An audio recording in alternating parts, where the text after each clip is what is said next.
Salam, Bapak Ibu, Saudara-saudara sekalian, bertemu kembali dalam penjelasan pelajaran firman Tuhan hari ini, Senin, tanggal 20, bulan April, tahun ke-2026.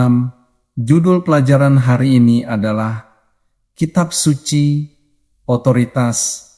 Bapak Ibu yang terkasih, Alkitab memiliki otoritas ilahi yang dinyatakan dengan jelas di dalam dirinya sendiri, khususnya melalui nas, seperti dalam kitab 2 Timotius 3 ayat 15-17, yang menegaskan bahwa kitab suci sanggup memberikan hikmat yang menuntun kepada keselamatan melalui iman kepada Kristus. Firman Tuhan bukan hanya sekadar bacaan rohani, melainkan sumber kebenaran yang mengajar, menyatakan kesalahan, memperbaiki kelakuan, dan mendidik orang dalam kebenaran. Hal ini menunjukkan bahwa fungsi Alkitab mencakup pembentukan karakter dan pertumbuhan rohani yang menyeluruh dalam kehidupan orang percaya. Dengan demikian Bapak Ibu,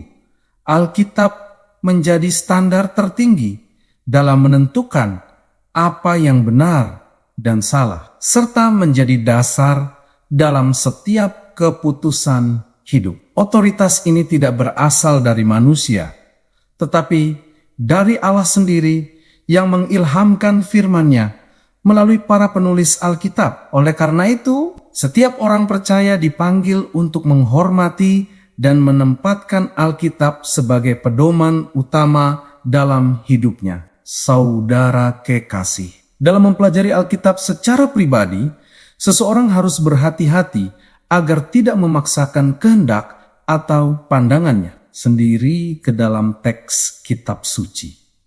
Banyak orang tergoda menggunakan cara-cara yang tidak tepat, seperti membuka Alkitab secara acak dan berharap menemukan jawaban instan, padahal itu bukan metode yang benar dalam memahami firman Tuhan. Allah tidak dapat diperlakukan seperti alat yang dapat dikendalikan sesuai keinginan manusia, karena jalan dan pikirannya jauh lebih tinggi daripada manusia. Sebagaimana ditegaskan dalam kitab Yesaya 55 ayat ke-9, oleh sebab itu saudara, pendekatan terhadap Alkitab harus dilakukan dengan sikap hormat, kerendahan hati, dan kesediaan untuk diajar. Kita juga tidak boleh memilih-milih ayat yang hanya menyenangkan hati, tetapi mengabaikan bagian yang menegur dan mengoreksi kehidupan kita. Sikap selektif seperti itu akan menghambat pertumbuhan rohani dan menjauhkan kita dari kebenaran yang utuh. Bapak Ibu sekalian, Alkitab harus dipahami sebagai satu kesatuan yang utuh, bukan kumpulan bagian yang terpisah-pisah tanpa hubungan. Setiap bagian memiliki peran penting dalam menyatakan kehendak Allah, baik yang mudah dipahami maupun yang sulit dan menantang. Ketika seseorang hanya membaca bagian tertentu yang disuka, ia akan kehilangan gambaran besar tentang rencana keselamatan Allah. Oleh karena itu, metode studi yang sehat sangat diperlukan, seperti membaca secara kontekstual, memahami latar belakang, dan membandingkan ayat dengan ayat lainnya. Dalam proses ini Bapak Ibu, orang percaya harus percaya bahwa Allah akan menyatakan kebenarannya secara bertahap sesuai kebutuhan dan waktunya. Dengan sikap seperti ini, pembacaan Alkitab tidak menjadi sekadar rutinitas, tetapi menjadi pengalaman perjumpaan dengan Allah yang hidup. Hasilnya adalah kehidupan yang semakin dibentuk sesuai dengan kehendaknya. Saudara yang terkasih, Yesus sendiri menekankan pentingnya menggunakan seluruh keberadaan manusia dalam mengasihi Allah, termasuk akal budi, sebagaimana tertulis dalam kitab Matius 22 ayat ke-37. Hal ini menunjukkan bahwa iman Kristen tidak menolak pemikiran rasional, melainkan mengarahkannya untuk mengenal Allah dengan lebih dalam. Allah memberikan akal budi sebagai alat untuk memahami kebenaran, merenungkan firman-Nya, dan membuat keputusan yang bijaksana. Dalam Alkitab, saudara-saudara, terdapat banyak contoh di mana Allah berdialog dengan manusia, seperti dengan Henokh, Abraham, Musa, dan Ayub, serta percakapan Yesus dengan banyak orang. Ini menunjukkan bahwa Allah menghargai proses berpikir manusia dan mengundangnya untuk terlibat secara aktif dalam hubungan dengannya. Namun, akal budi tersebut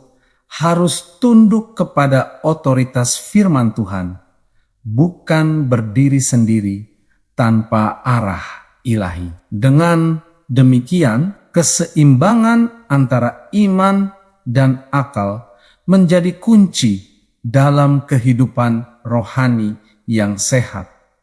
Bapak Ibu, meskipun akal budi memiliki peran penting, manusia tetap harus menyadari keterbatasannya yang rentan terhadap kesalahan dan penyesatan. Sejarah menunjukkan bahwa manusia seringkali mencoba menggantikan peran Allah dengan mengandalkan kemampuan berpikirnya sendiri. Ketika akal ditempatkan di atas firman Tuhan, maka manusia cenderung jatuh dalam kesombongan intelektual dan merasa tidak membutuhkan Allah.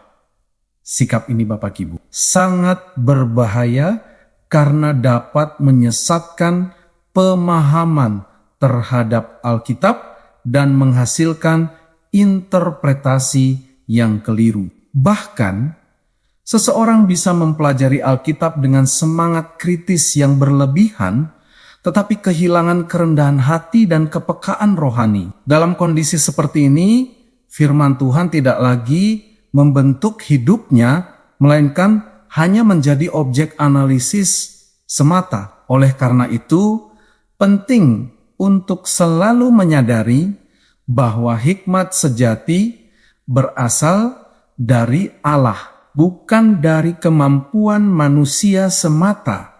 Saudara-saudara, sikap yang benar dalam mendekati Alkitab adalah kerendahan hati, ketergantungan pada Allah, dan kesediaan untuk terus belajar. Ketika seseorang merasa sudah cukup tahu dan tidak membutuhkan pertolongan Allah, saat itulah ia mulai menjauh dari sumber kebenaran yang sejati. Hubungan dengan Allah tidak dapat digantikan oleh pengetahuan atau kecerdasan manusia, karena keduanya memiliki batas yang jelas. Sebaliknya, orang percaya dipanggil untuk terus membuka hati terhadap pimpinan Roh Kudus dalam memahami firman Tuhan. Dengan demikian, Alkitab tidak hanya dipelajari, tetapi juga dihidupi dalam kehidupan sehari-hari. Proses ini akan membawa perubahan yang nyata dalam karakter, pola pikir, dan tindakan seseorang. Pada akhirnya, otoritas Alkitab akan terlihat bukan hanya dalam apa yang diketahui, tetapi dalam bagaimana seseorang hidup sesuai dengan kehendak Allah. Bapak, Ibu, saudara-saudara yang diberkati Tuhan, demikian penjelasan pelajaran firman Tuhan untuk hari ini. Sampai bertemu pada pelajaran yang berikutnya. Tuhan memberkati kita semuanya.